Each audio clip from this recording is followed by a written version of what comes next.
किनकी जयंती मना रहे हैं? तो हमारे आज के इस कार्यक्रम में हमारे बीच में मुख्य अतिथि हमारे अखिलेश जी कौशिक साहब हैं, जो कि कांग्रेस पार्टी के जिला महासचिव हैं और समाज सेवा के प्रत्येक कार्य में वो बढ़ चढ़ करके भाग ले रहे हैं। वो आज के हमारे कार्यक्रम के मुख्य अतिथि हैं। हमारे राजा राम जी चौधरी किसान महापंचायत के जिला अध्यक्ष हैं, सीधे साधे स्वभाव के हैं, जो हमारे बीच में बैठे। हमारे रामअवतार जी चौधरी एपीपी साहब एडीजे कोर्ट मुंडावर भी हमारे बीच में पहुँचे आप लोगों से वार्ता करने के लिए, आप लोगों से बात करने के लिए। चौधरी चरण सिंह जी की इस जयंती के उपलक्ष्य में उन्हें श्रद्धांजलि अर्पित करने के लिए हमारे बीच आए। हमारे बीच में हमारे मालाखेड़ा पंचायत समिति के उप प्रधान श्री हट्टिया खान जी हमारे बीच में हैं। हमारे भाई इमरान खान सरपंच और हमारे उप सरपंच हमारे मीना भाई साहब जी, और आज के कार्यक्रम के संयोजक शेर सिंह जी हंसावत। और ये बड़ा सौभाग्यशाली दिन है हमारे लिए कि हम सभी लोग उस महापुरुष को याद कर रहे हैं जिन्होंने ग्रामीण भारत के उत्थान और विकास के लिए अपना पूरा जीवन लगाया।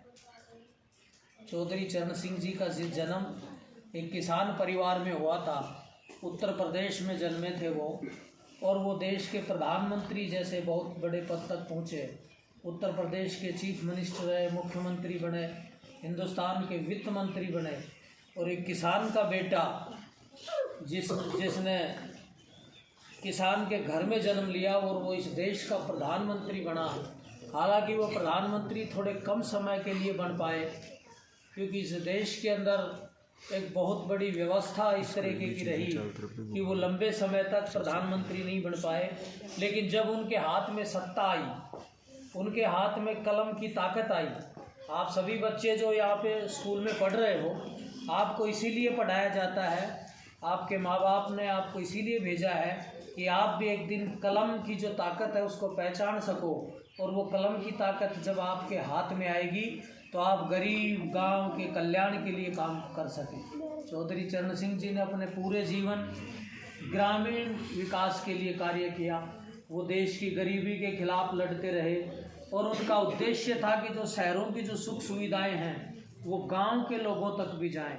उन्हीं का सपना था कि हर गांव सड़क से जुड़े, हर गांव में बिजली पानी की व्यवस्था हो, हर गांव तक बस पहुँचे। उनका एक ऐसा वो सपना लेकर के उन्होंने कार्य किया था। और वो चौधरी चरण सिंह जी पूरी ज़िंदगी इस गरीबी के खिलाफ और किसान के हकों के लिए लड़ते रहे। वो जातिवाद के घोर विरोधी आदमी थे। चौधरी चरण सिंह जी ने कभी भी जातिवाद का पक्ष नहीं लिया, और जातिवाद को इस देश के लिए बहुत बड़ा नासूर मानते थे।